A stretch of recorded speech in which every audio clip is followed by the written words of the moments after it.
आज Doubtnut app download करें। Doubtnut पर अपने सभी गणित, रसायन विज्ञान, भौतिक विज्ञान और जीव विज्ञान के डाउट्स का करो सफाया। बस प्रश्न की फोटो खींचो, एक ही प्रश्न को क्रॉप करो और तुरंत वीडियो सोल्यूशन पाओ। अभी डाउनलोड करें। नमस्कार दोस्तों, हमारे पास में जो प्रश्न है वह है कॉलम ए की प्रविष्टियों को कॉलम बी में दिए गए विकल्पों से मिलान करें। तो जो कॉलम ए में हमारे पास में दिया गया है, पहला है सूर्य, दूसरा नाभिकीय रिएक्टर, तीसरा है कुल बंधन ऊर्जा की वृद्धि तथा कुल बंधन की ऊर्जा। तो हमारे पास सूर्य से मिलान करना है हमें। तो उसमें क्या होता है, तो हमें पता है कि सूर्य के अंदर दो, तो मतलब मैं पहला का एक्सप्लेनेशन दूँ तो वो यह होगा कि सूर्य में क्या होता है, नाभिकीय संलयन के द्वारा नाभिकीय संलयन लन के कारण क्या होता है, उसमें उसके अंदर ऊर्जा उत्पन्न होती है, ऊर्जा उत्पन्न हो रही है। तो उसका सही उत्तर क्या होगा, सूर्य का नाभिकीय संलयन। यह मेरा पहला है। नाभिकीय रिएक्टर में हमें पता है कि हम लोग नाभिकीय विखंडन का उपयोग करते हैं, क्योंकि जब दो परमाणु मतलब जब कोई परमाणु अपने से हल्के नाभिकों में विभक्त होता है तो उसे कहते हैं नाभिकीय विखंडन। नाभिकीय विखंडन, ठीक है। तो नाभिकीय विखंडन में क्या होता है, नाभिकीय विखंडन में अब कोई बड़ा नाभिक अपने से हल्के नाभिकों में विभक्त होता है, ठीक है। नाभिक हल्के हल्के नाभिकों में टूटता है, ठीक है।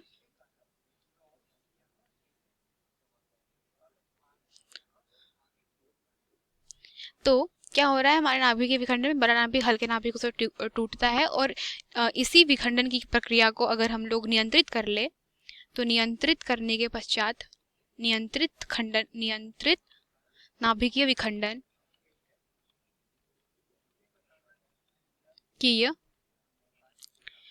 विखंडन जो होता है वही ऊर्जा उत्पन्न करने के काम में आता है। ऊर्जा उत्पन्न हेतु प्रयोग में लाया जाता है, हेतु प्रयोग में लाया जाता है, और इसे ही कहते हैं हम लोग क्या,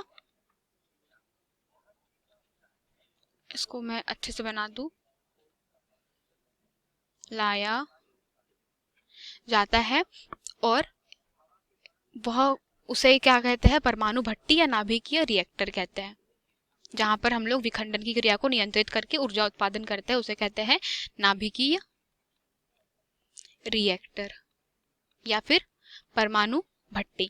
इसके पश्चात हमारे पास में जो तीसरा है दोस्तों, इसके अनुसार क्या होगा, कुल बंधन ऊर्जा की वृद्धि। तो इसका जो नाभिकीय रिएक्टर का जो उत्तर था वह क्या था, नाभिकीय विखंडन, मतलब यह दूसरा वाला। तो अब क्या बोल रहा है, कुल बंधन ऊर्जा मतलब बाइंडिंग एनर्जी की जो वृद्धि हो रही है वह उसके कारण क्या हो रहा है, अगर ऊर्जा बढ़ रही है अर्थात नाभिक के स्थायित्व का बढ़ना हो।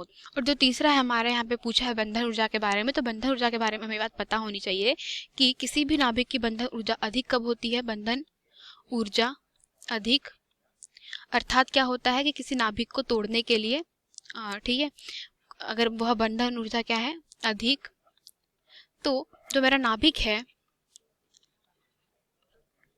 वह उतना ही स्थायी होगा, नाभिक उतना ही स्थायी होगा, क्योंकि उसके नाभिक को तोड़ने के लिए हमें उतनी ही ऊर्जा की आवश्यकता होगी। मतलब मान लीजिए कि मतलब क्या होता है कि नाभिक जितनी ही मजबूती से बंधा होता है उसके लिए उतनी ही ज़्यादा हमें बंधन ऊर्जा की आवश्यकता होती है, और नाभिक अगर थोड़ा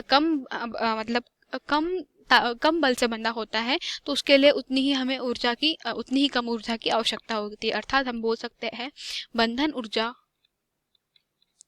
में जो हमें कम बंधन ऊर्जा लगती है, जो हमारे पास में कुल बंधन ऊर्जा का जो ह्रास होता है वह क्यों होता है, वह नाभिक के, ये मेरा नाभिक है, नाभिक के स्थायित्व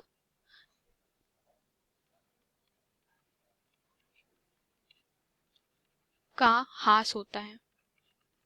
अर्थात जिसकी जितनी ज्यादा बंधन ऊर्जा रहेगी नाभिक उतना ही स्थायी होगा, और जिसकी जितनी कम बंधन ऊर्जा रहेगी उसका नाभिक उतना ही कम अस्थायी होगा। तो कुल बंधन ऊर्जा की जो वृद्धि होगी अर्थात क्या होगा, अगर बंधन ऊर्जा बढ़ रही है अर्थात नाभिक का स्थायित्व भी कैसा हो रहा है, बढ़ रहा है, और कुल बंधन ऊर्जा का ह्रास हो रहा है अर्थात नाभिक के जो स्थायित्व है उसका भी क्या हो रहा है, ह्रास हो। तो दोस्तों यह थे हमारे उत्तर। धन्यवाद। कक्षा 6वीं से 12वीं से लेकर नीट, आईआईटी, जेई वो एडवांस के लेवल तक 1 करोड़ से ज्यादा छात्रों का भरोसा। आज ही डाउनलोड करें डाउटनेट ऐप या व्हाट्सएप करें अपने सारे डाउट्स 8400 400 400 पर।